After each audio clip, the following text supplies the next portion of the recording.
Deep dive into behavioural system and contingency approaches, Hawthorne studies जो थी, open system, it depends, ये सब के बारे में हम बहुत डीपली पढ़ने वाले हैं. This is our lecture number 11. We have already covered 10 lectures and we are about to have 10 lectures so far in this management theories chapter. Last lecture we have covered Max Weber's, his criticism and then logical theory of all three classical approaches. In this lecture you will be able to learn and describe Hawthorne studies, distinguish between open and closed system, what are contingency, why it is says as it depends, what is Hawthorne effect, what is input process output feedback model, and you'll be able these three approaches. So classical theory gaps जो थी, हमने क्या देखा, classical approach हमने पढ़ा, तो उसके जो गैप्स थे उन पे रिएक्शंस इनके आए थे. ठीक है, इन्होंने ट्राई किया है बिहेवियरली उसको फिक्स करने के लिए. क्लासिकल थ्योरी ने क्या, ह्यूमन साइकोलॉजी को पूरा नेग्लेक्ट किया है. तो जो सिस्टम थी उन्होंने ट्राई किया है कि ये आइसोलेटेड व्यू था जो डिपार्टमेंट्स का, उसको क्लासिकल थ्योरी में बहुत कम था. तो इसीलिए कंटिजेंसीज जो थ्योरी है इन्होंने फिक्स किया है. वन बेस्ट वे बोला गया है कि ये रिजिड पे जो बिलीफ है वो हमें नहीं रखना है, क्योंकि जो क्लासिकल थ्योरी थी उनका रिजिड बिलीफ था कि there is always a one best way of doing things. पर कंटिजेंसी बोलता है नो, सिचुएशन टू सिचुएशन अपना तरीका चेंज होता है.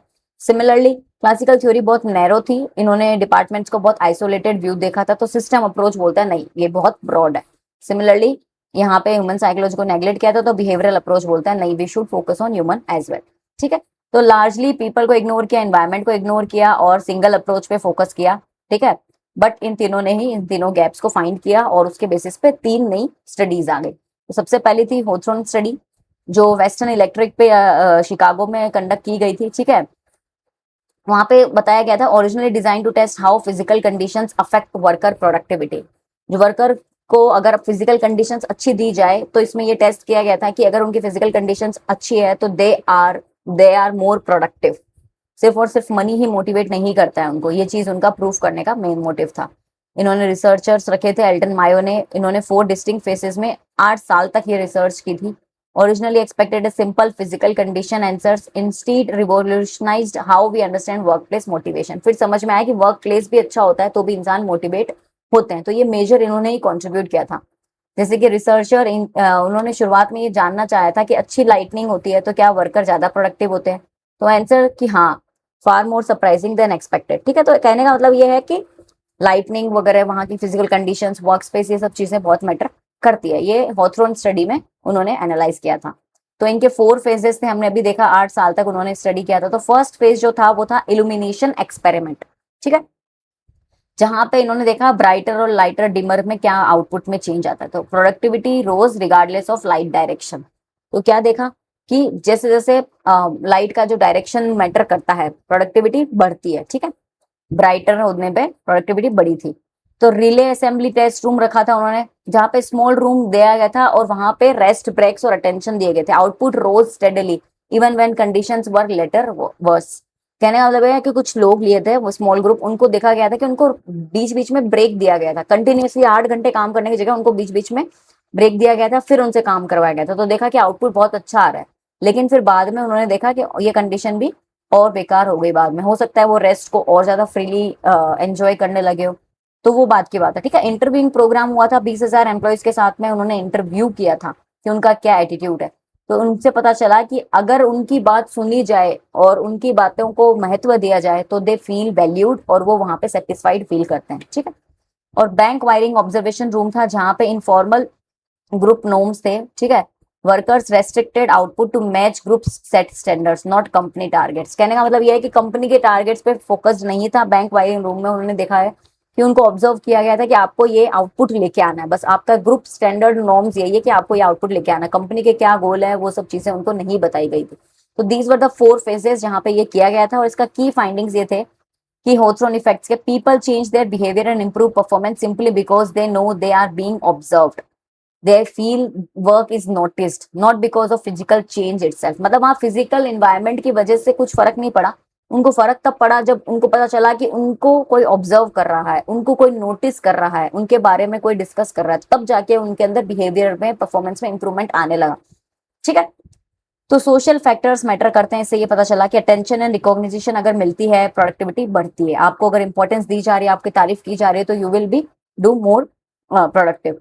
इनफॉर्मल ग्रुप्स बनते हैं तो आपका इंडिविजुअल बिहेवियर स्ट्रांगली इन्फ्लुएंस होता है, कम्युनिकेशन मैटर करता है, ये भी इसमें एनालाइज हुआ था कि अच्छी कम्युनिकेशन हो, अगर आपकी बात सुनी जाए, ठीक है, तो इससे मोरल डेवलप होता है। और मनी इजंट एवरीथिंग, ये भी इसका फाइंडिंग था, ठीक है। तो ये 4 मेजर फाइंडिंग्स थे होथ्रोन इफेक्ट्स के। एल्टन मायो भी एक नया रिलेशन निकाला गया था, ह्यूमन रिलेशन मूवमेंट इन्होंने बताया गया था, ये नया कंट्रीब्यूशन है एल्टन मायो का। ये लीड रिसर्चर थे, होथ्रोन फाइंडिंग्स को इन्होंने यूज किया था ह्यूमन रिलेशन मूवमेंट चलाने के लिए। इन्होंने ये बोला management job includes actively nurturing social and psychological wellbeing at work. उन्होंने बोला कि अगर जो इंसान काम कर रहा है उसकी सोशल और साइकोलॉजिकल वेलबींग भी बहुत जरूरी है, ठीक है। Workers are social beings not just economic units, उनसे सिर्फ पैसा कमाने की नहीं, उनके उनसे और भी चीजें आप डेवलप करवा सकते हैं। इनफॉर्मल ग्रुप्स रिलेशनशिप से वर्क प्लेस का बिहेवियर अच्छा बनता है, कम्युनिकेशन, पार्टिसिपेशन, ये सब इम्प्रूव, मोरल को बहुत ज्यादा इम्प्रूव करता है। तो ये इनकी मेजर, इनके कोर आइडियाज थे इस मूवमेंट के।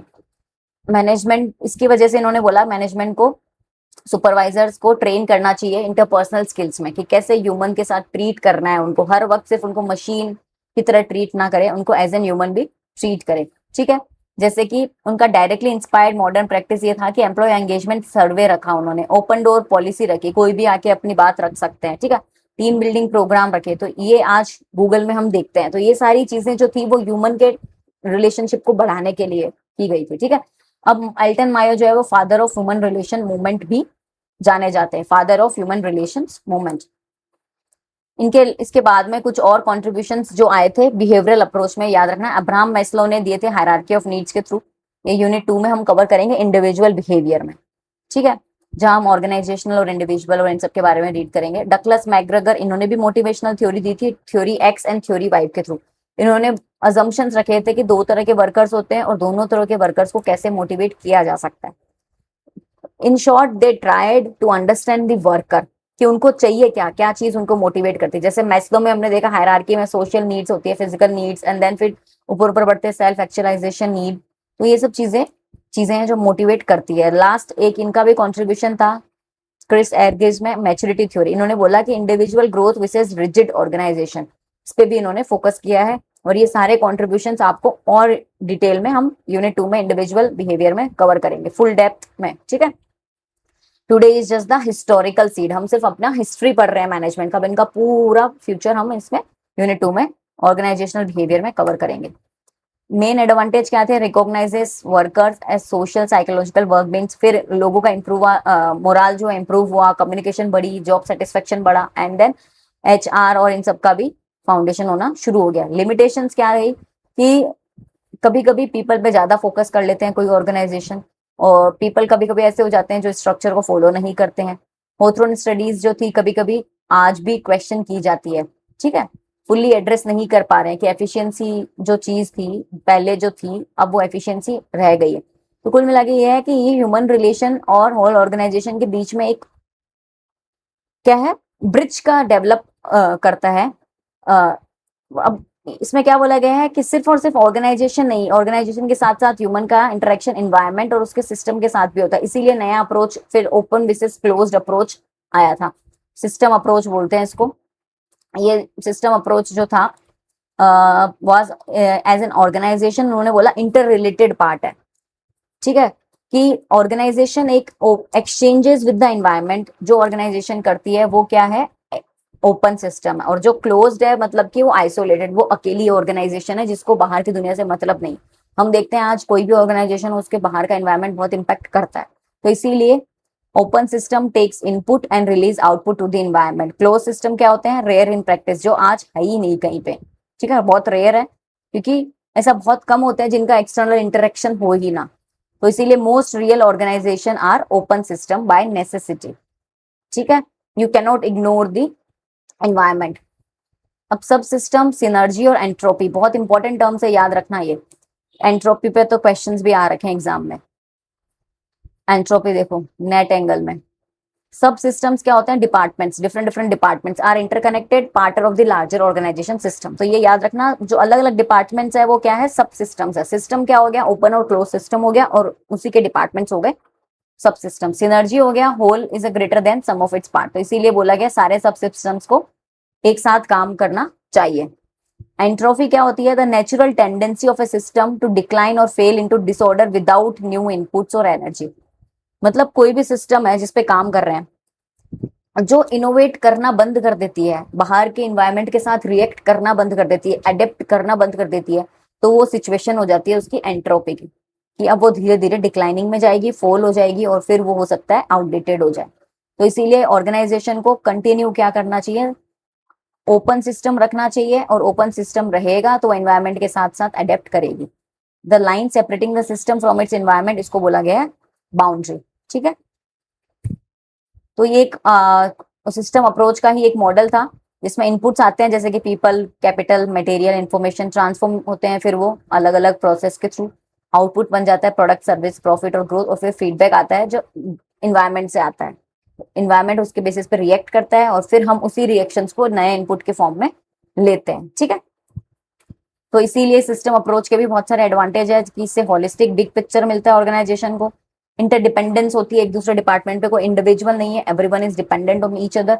और ये बताते हैं कि क्यों ऑर्गेनाइजेशन को अडेप्ट करना चाहिए एनवायरमेंट के साथ, अदरवाइज आपकी सिचुएशन हो जाएगी एंट्रोपी की। ठीक है, बट कभी कभी इसको हाईली एब्स्ट्रैक्ट बोला गया है, बहुत डिफिकल्ट होता है डेली डिसीजंस में अप्लाई करना, और इन्होंने कोई स्पेसिफिक चीजों के बारे में नहीं बात की है जैसे कि टेलर ने की थी, और इन्होंने रैशनली एज्यूम किया है, इंटरेक्शंस रियलिस्टिक पे कम बात की है। ठीक है, इसीलिए इसके बाद में कंटिजेंसी अप्रोच जो है वो डेवलप हुआ था, कोर फिलोसॉफी उसकी थी इट डिपेंड्स, कंटिजेंसी अप्रोच।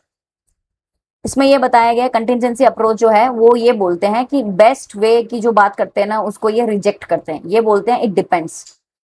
कोई भी चीज को करने का एक बेस्ट वे नहीं होता है, it depends from situation to situation, क्योंकि हर ऑर्गेनाइजेशन में किसी की रिजिड ऑर्गेनाइजेशन है, किसी की स्मॉल है, किसी की फ्लैट है, किसी की ऑर्गेनाइजेशन में कोई और सिचुएशन चल रही है, किसी का एनवायरमेंट अलग है, तो it depends from organisation to organisation, context to context. There is no universal principle works in all situation, इनका ये मानना था।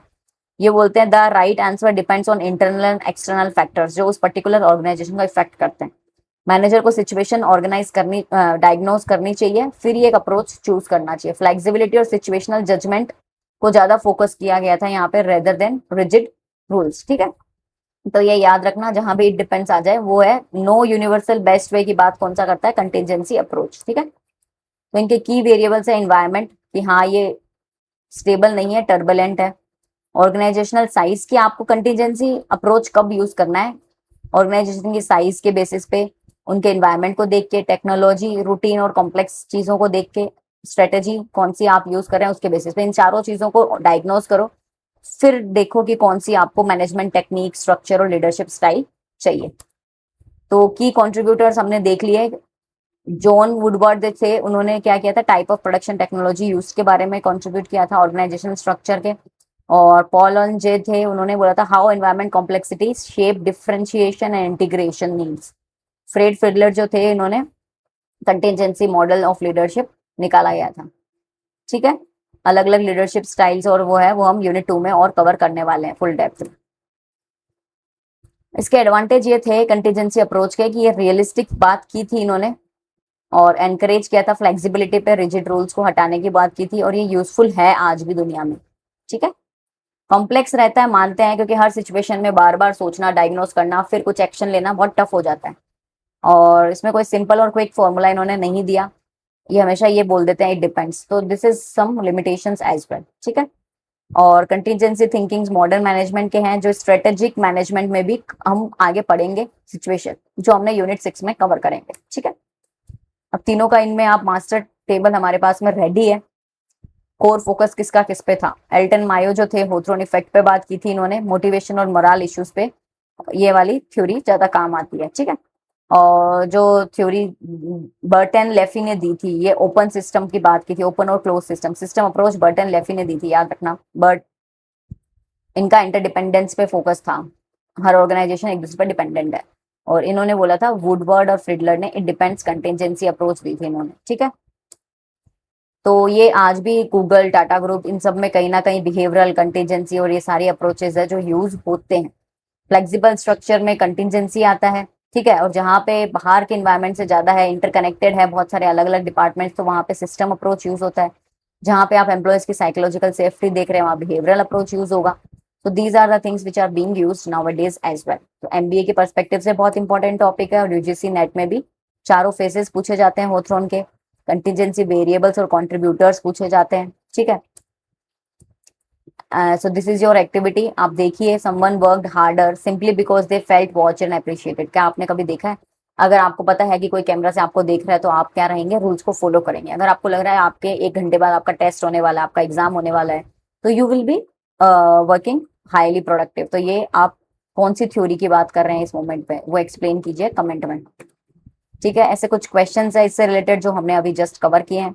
होथ्रॉन स्टडी वेस्टर्न इलेक्ट्रिक की बात की थी. ठीक है. वहां पे कंपनी में हुई थी ये, वेस्टर्न इलेक्ट्रिक कंपनी में, प्लांट पे. होथ्रॉन स्टडी जो इनफॉर्मल ग्रुप के कौन से आउटपुट पे बात कर रहे थे, बैंक वायरिंग पे. और इनको इसके और क्या बोलते हैं, improving performance because they feed observed और वैल्यूड. इंटर रिलेटेड पार्ट्स की बात सिस्टम वाली अप्रोच ने की थी. और इन्वायरमेंट को जो एक्सचेंज को इग्नोर करते हैं वो क्लोज सिस्टम वाले होते हैं. और whole is greater than sum की बात होती है सिनर्जी से. और natural tendency of system to decline without new input, ये बात की थी एंट्रोपी को. उसको बोलते हैं एंट्रोपी. अगर आप न्यू इनपुट नहीं डालेंगे तो आप डिक्लाइन होंगे, तो ये एंट्रोपी है.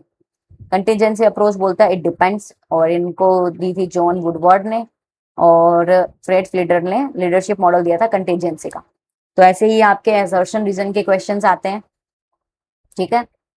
जैसे कि contingency approach believes one management style suits every organisation. No, इन्होंने तो बोला था नो बेस्ट वे, तो ए इज फॉल्स हो गया.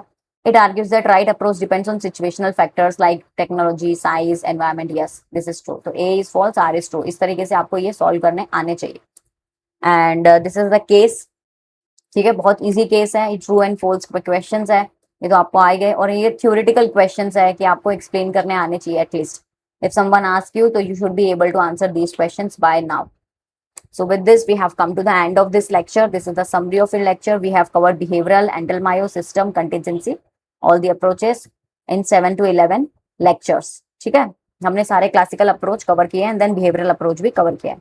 In the next lecture, we are going to deep dive into planning. We'll cover planning and all the 5 functions in the detail. Types of plan, different types of plan, how they are being used. So stay tuned and subscribe to my channel. For UGC NET and for management theories for MBA, free MBA learning, you will be able to learn all the management